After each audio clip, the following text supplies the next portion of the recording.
Sir Ram Gopal Varma గారి వ్యూహం సినిమాకి తెలంగాణ హైకోర్టు మరోసారి షాక్ ఇచ్చింది సార్. గతంలో సెన్సార్ బోర్డు ఇచ్చిన సర్టిఫికేట్ ని క్రాక్ చేసేసి మరోసారి సెన్సార్ ఇంకోసారి వీక్షించి సర్టిఫికేట్ ఇవ్వాలని చెప్పేసి మరి ఒక ఆదేశం జారీ చేసింది. అంటే ఏ విధంగా చూడొచ్చు అంటే సర్టిఫికేట్ ఇవ్వమని చెప్పలేదండి. కోర్టు చెప్పింది ఏంటంటే మరొకసారి సెన్సార్ చేయండి. అంటే రివైజింగ్ కమిటీకి వెళ్ళారు వీరు. అప్పుడే మొదట సెన్సార్ ఇచ్చినటువంటి కట్స్ మీద రివైజింగ్ కమిటీకి వెళ్ళారు. కమిటీ ఆ కట్స్ అక్కర్లేదని చెప్పడంతో సర్టిఫికెట్ వచ్చింది. ఈ ప్రాసెస్ మీద లోకేష్ గారు కోర్టుకు వెళ్ళాడు. కోర్టుకు వెళ్ళిన తర్వాత కోర్టు ఏం చెప్పిందంటే ఇప్పుడు మళ్ళీ సెన్సార్ చేయండి, మళ్ళీ కట్స్ చెప్పండి, మళ్ళీ కమిటీకి వెళ్ళండి. కమిటీ సెన్సార్ రెండూ కలిసి ఒక నిర్ధారణకు వచ్చిన తర్వాత దాన్ని తీసుకొచ్చి కోర్టు ముందు పెట్టండి అందు. కోర్టు ముందు పెట్టిన తర్వాత కోర్టుకు సంతృప్తికరంగా అనిపిస్తే, కోర్టు ఆమోద ముద్ర వేస్తే అప్పుడు సర్టిఫికెట్ ఇవ్వాలి. దీనికి కొంత టైం ఇచ్చారు. ఈ టైంలోపు ఈ కార్యక్రమం నిర్వహించండి అని. అంటే దాదాపు ఈ ప్రాసెస్ అంతా కంప్లీట్ అయ్యి ఎక్కువ కట్స్తో సినిమా రిలీజ్ అవ్వచ్చు అనేది మనకు అర్థమవుతున్నటువంటి విషయం. అంటే మేజర్గా సెన్సార్ వాళ్ళు మొదట ఇచ్చినటువంటి ఇచ్చిన కట్స్ మీద సినిమా పెడుతుంది అనేది ఒక మేరకు అర్థమవుతుంది ఈ మొత్తం ఎపిసోడ్లో. ఇప్పుడు కోర్టు బాధ్యత తీసేసుకుంది, సెన్సార్ బాధ్యత కోర్టు తీసుకుంది. సినిమాలను సెన్సార్ చేయటం అనే బాధ్యత కోర్టు తీసుకోవటం అనే దాని మీద సినిమా పరిశ్రమ మాట్లాడాలి. ఇది వ్యూహంకి సంబంధించిన గొడవగా మాత్రమే చూడకూడదు. ఒక పొలిటీషియన్ను ఒక సినిమాలో మాకు సంబంధించిన సన్నివేశాలు ఉన్నాయి, అవి తొలగించండి అని కోర్టును ఆశ్రయించటం, కోర్టు తొలగించటం, ఇది గనక చలామణిలోకి వస్తే ఈ పద్ధతి ఇంకా ఎవరు ఏమీ తీయలేరు, ఏమీ రాయలేరు, ఏమీ మాట్లాడలేరు. నువ్వు ఫలానా వ్యక్తికి వ్యతిరేకంగా మాట్లాడావు కాబట్టి ఆ సన్నివేశాన్ని తొలగిస్తామని సినిమాలో అంటారు. రేపు పొద్దున బయట ఎక్కడైనా మాట్లాడితే కేసులు పెడతారు, బయట ఎక్కడైనా ప్రదర్శించిన కేసులు పెట్టే ప్రమాదం ఉంది. కాబట్టి ఎవరిని విమర్శించకూడదు అనే పద్ధతిలో, అంటే విమర్శ అనే దానికి పూర్తి స్థాయిలో సమాధి కట్టేటువంటి కార్యక్రమం జరుగుతోంది. ఈ ప్రాసెస్గానే చూడాలి దీన్ని. ఈ ప్రాసెస్కి అంకురార్పణ చేసిన వ్యక్తిగా లోకేష్ నిలబడతాడు. నిజానికి ఇంతకు ముందు కూడా మనం మాట్లాడుకున్నాం, లోకేష్ ఒక సాంప్రదాయాన్ని సర్వనాశనం చేశాడు కోర్టుకు వెళ్ళటం ద్వారా. సెన్సార్ అనేది సినిమాలకు ఉండద్దు అని ఒకప్పుడు వీరి తాతగారు నందమూరి తారక రామారావు గారు, ఆయన సినిమా పరిశ్రమలో హీరోగా, డైరెక్టర్గా, ప్రొడ్యూసర్గా ఉన్న రోజుల్లో ఆయన మాట్లాడాడు. సినిమాలకు సెన్సార్ ఏమిటి అన్న పద్ధతిలో ఆయన అభిప్రాయాలు ఉండేవి. ఆయన సెన్సార్తో చాలా యుద్ధాలు చేశాడు. రివైజింగ్ కమిటీకి వెళ్ళాడు, ఆయన వాదన వినిపించుకున్నాడు.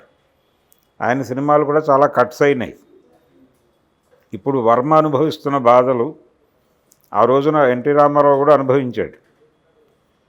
ఆయన సినిమాలు తాతమ్మ కళ కావచ్చు, దాదాపు మూడేళ్ళు సినిమా డిలే అయింది రిలీజ్లో. అలాగే ఆయనే నటించినటువంటి, ఆయన దర్శకత్వం వహించినటువంటి సినిమా వీరబ్రహ్మేంద్ర స్వామి చరిత్ర ఆయన సీఎం అయిన తర్వాత రిలీజ్ అయింది, ఆగిపోయి, సెన్సార్లో ఆగిపోయి. బొబ్బిలి పులి సినిమా సెన్సార్లో ఆగిపోయింది. పార్లమెంట్ దాకా వెళ్ళి నానా గొడవ చేసి తెచ్చుకున్నారు. ఇలా అనేక అనుభవాలు ఉన్నాయి ఆయన జీవితంలో. ఆయన్ని ప్రధాన పాత్రగా పెట్టి, ఆయన్ని ఇమిటేట్ చేస్తూ క్యారెక్టర్ పెట్టి సినిమాలు తీశారు. ఆ రోజున కూడా ఆయన ఇలా రియాక్ట్ అవ్వాలి, కోర్టుకు వెళ్ళాలి లోకేష్ లాగా. వదిలేసాడు, అది విమర్శించుకునేవ్వండి ఏమవుతుంది అన్నాడు. పైగా ఆ సినిమాలు తీసిన వాళ్ళతో చాలా కార్డియల్గా మాట్లాడాడు ఆయన. ఇంకా ఉన్నాయా, అయిపోయినాయా అని అడిగాడు వాళ్ళకి అనిపిస్తే. అంత డెమోక్రటిక్గా ఉండేవాడు. ఆ పద్ధతిలో ఉండాలి కదా. విమర్శని ఆహ్వానించాలి, విమర్శని ఆహ్వానించు, నువ్వు సమాధానం చెప్పు, ఇది తప్పు అని చెప్పు, అంతే తప్ప అసలు మాట్లాడటమే తప్పు అంటే ఎలాగా? ఇది వాక్ స్వాతంత్రానికి సంబంధించిన వ్యవహారం కదా. అంటే మాట్లాడే స్వేచ్ఛని చంపేసేటువంటి ప్రయత్నము, ఆ ఆలోచనలు వాళ్ళకు ఉన్నాయనేది అర్థమవుతుంది. ఆయన కూడా ఇప్పుడు లోకేష్ గారి తాతగారు అయినటువంటి రామారావు గారు కూడా కొన్ని క్యారెక్టర్స్ పెట్టి సినిమాలు తీశాడు ఆయన.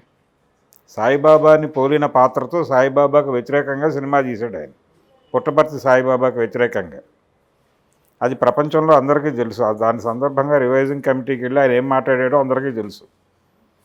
కాబట్టి సెన్సార్ మీద అంతగా యుద్ధం చేసినటువంటి ఒక వ్యక్తి, సినిమాల్లో విమర్శించే హక్కు ఉండాలి అని భావించినటువంటి వ్యక్తి, ఆయనకి మనవడిగా పుట్టి ఆయన పేరు చెప్పుకుని నిన్న ఆయన 28వ వర్ధంతి జరిగితే చాలా పెద్ద ఎత్తున జరిపారు వీళ్ళందరూ. ఆయన అభిప్రాయాలని కనీసం గౌరవించాలి కదా. కేసులు ఏంటి కోర్టుకు వెళ్ళి వీళ్ళు రామారావు గారి వారసులై ఉండి. సో ఆయనకు సంబంధించినటువంటి ఏ అభిప్రాయాన్ని వీళ్ళు అర్థం చేసుకోలేదు, వీళ్ళు ఎవరికి కూడా భావజాలం కూడా లేదు అనేది అర్థమవుతుంది ఈ ఎపిసోడ్ నుంచి. ఆ విధంగా వర్మగారి సినిమాకి తాత్కాలికంగా బ్రేక్ అని మాత్రమే కాదండి, తాత్కాలికంగా బ్రేక్ పట్టడం కాదు ఇది. ఆ సినిమాని చాలా కట్స్తో వదులుతారు. తాతమ్మ కళ సినిమాకు కూడా ఇలాగే జరిగింది. ఒక సీన్ మొత్తం తీసేయమన్నారు వాళ్ళు, ఒక ఎపిసోడ్ మొత్తం కట్ చేశారు. ఆయన అంగీకరించాల. రామారావు గారి సొంత సినిమా అది. దాదాపు 2 ఏళ్ల పైన కోర్టులో ఆగింది అది. చివరికి ఫైనల్గా అంగీకరించాడు అది తీసేయటానికి. అంగీకరించి అది కట్ చేసిన తర్వాత సినిమా రిలీజ్ అయింది 74లో. ఈ పద్ధతి ఉండేది. యమగోళ సినిమా కూడా చివరి నిమిషం వరకు టెన్షనే ప్రొడ్యూసర్కి. అది సెన్సార్లో ఆగిపోతుందేమో అని భయపడ్డాడు అప్పుడు. వెంగళరావు గారి ప్రభుత్వం ఉంది, అదేమో కాంగ్రెస్ వ్యతిరేక సినిమా. ఏం జరుగుతుందో అర్థం కాని పరిస్థితుల్లో వాళ్ళు కూడా డెమోక్రటిక్గానే వ్యవహరించారు, పట్టించుకోవాలి. వ్యక్తుల పేర్లు ఉన్నాయి దానిలో, పర్సనల్గా దాడి ఉంది. ఏం జరుగుతుందో అని ప్రొడ్యూసర్కి టెన్షను. ఫైనల్గా సెన్సార్ సర్టిఫికెట్ ఇచ్చేశారు. సినిమా రిలీజ్ అయ్యి సక్సెస్ టాక్ వచ్చిన తర్వాత పడుకున్నాడు ఆయన. కాబట్టి వర్మ సినిమా కూడా తాతమ్మ కళ సినిమా టైప్లోనే కట్స్ అయిపోయి బయటకు వస్తుంది. ఆ కట్ చేసిన వెర్షన్ మాత్రమే చూడాలి. ఏ సీన్లు కట్ అయ్యాయో వాటిని విడిగా ఎక్కడో చోట ప్రదర్శిస్తారు వీళ్ళు. యూట్యూబ్లో వ్యూహంలో కట్ అయిన సన్నివేశం అని చెప్పి పెడతారు, జనం చూస్తారు. అక్కడ కూడా దాడి జరుగుతుంది. అప్పటికే జనంలోకి వెళ్ళిపోతాయి, డౌన్లోడ్ అయిపోతాయి, ఫోనుల్లో సర్క్యులేట్ అవుతాయి, వాట్సాప్లో జరుగుతాయి, ఇన్స్టాల్లో పేలుతాయి, ఇవన్నీ జరుగుతుంది. కాబట్టి ఒక అభిప్రాయం చెప్పాలి అని ఒక మనిషి అనుకున్న తర్వాత ఈ మాధ్యమంలో చెప్పకూడదు, ఇంకో మాధ్యమంలో చెప్పకూడదు, ఇలాంటి ప్రయత్నాలు ఎన్ని చేసినా అది ఆగదు. మీ మీద అలాంటి సినిమా తీసే అభిప్రాయం కలిగించటం అనేది మీ తప్పు. వాళ్ళ మోటోస్ ఉంటాయి, మోటోస్ లేకుండా ఎలా ఉంటాయి? ఇప్పుడు మీరు జగన్ని ఎలా మాట్లాడతారు? వాళ్ళు సైకో అని మాట్లాడుతున్నారు కదా. మరి మీరేమన్నా గౌరవంగా వ్యవహరిస్తున్నారా? మీరు ఇష్టం వచ్చినట్టు మాట్లాడుతున్నారు కదా. వాళ్ళ కుటుంబంలోకి జొరబడి మాట్లాడుతున్నారు కదా. బాబాయిని చంపేసినవాడు, లేకపోతే చెల్లెల్ని గెంటేసినవాడు, సైకో, ఇవన్నీ వాడుతున్నారు కదా వాళ్ళు. మీరేమన్నా గౌరవప్రదంగా మాట్లాడి వ్యవహరిస్తున్నారా? లేదు కదా. అలాగే వాళ్ళు సినిమా తీశారు. యాక్సెప్ట్ చేయడానికి మీకున్న ప్రాబ్లం ఏమిటి? మీరు మాట్లాడేదేమో శృంగారం, మీరు చేస్తే శృంగారం, అవతలోడు చేస్తే వ్యభిచారం అంటే ఎట్లా? అందుకని వ్యూహం సినిమాని కోర్టు తాను సెన్సార్గా వ్యవహరించడానికి సిద్ధమవటం మీద సినిమా పరిశ్రమ చర్చించాల్సిన అవసరం ఉంది.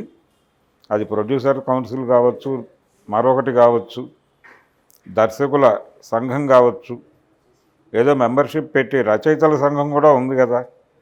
ఈ సంఘాలన్నీ ఈ విషయాన్ని పట్టించుకుని మాట్లాడి ఇది కంటెంట్ గొడవ కాదు. కంటెంట్ ఏదైనా తీస్తాం, తీసిన కంటెంట్ జెన్యూనా కాదా అనేది జనం నిర్ణయిస్తారు.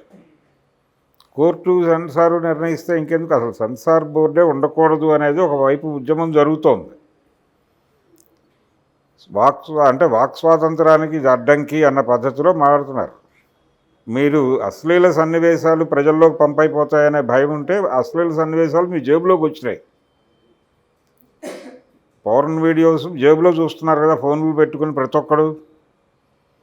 కాబట్టి ఈ టైంలో ఇంటర్నెట్ యుగంలో మీరు సెన్సార్ పెట్టుకుని ఏం చేస్తారు, ఏం కోస్తారు, ఏం చూడకుండా చేయగలరు. అందుకని ఇది అప్రజాస్వామిక చర్య. కోర్టు అన్డెమోక్రటిక్గా వ్యవహరించింది. కనీసం అంటే అవతల వాళ్ళు కట్ చేశారు, వాటి సెన్సార్ పట్టించుకోలేదు, అక్కడ వరకు కామెంట్ చేయొచ్చు, మళ్ళీ రీసెన్సార్ చేయండి అన్నారు, ఓకే. అది మొత్తం తీసుకొచ్చి నివేదిక మాకు ఇవ్వండి అని అంటే సెన్సార్ బాధ్యత కోర్టు తీసేసుకుంది. ఈ ధోరణి మీద చర్చించాల్సినటువంటి అవసరం ఉంది. వీళ్ళందరూ చర్చించి ఒక నిర్ణయం తీసుకుని కోర్టుకు తెలియజేస్తే నిర్ణయం మారుతుందేమో చూద్దాం. అంటే ఆ మేరకు ఆ పద్ధతిలో మోటివేట్ చేయాల్సినటువంటి బాధ్యత కూడా రామ్ గోపాల్ వర్మకు ఉంది.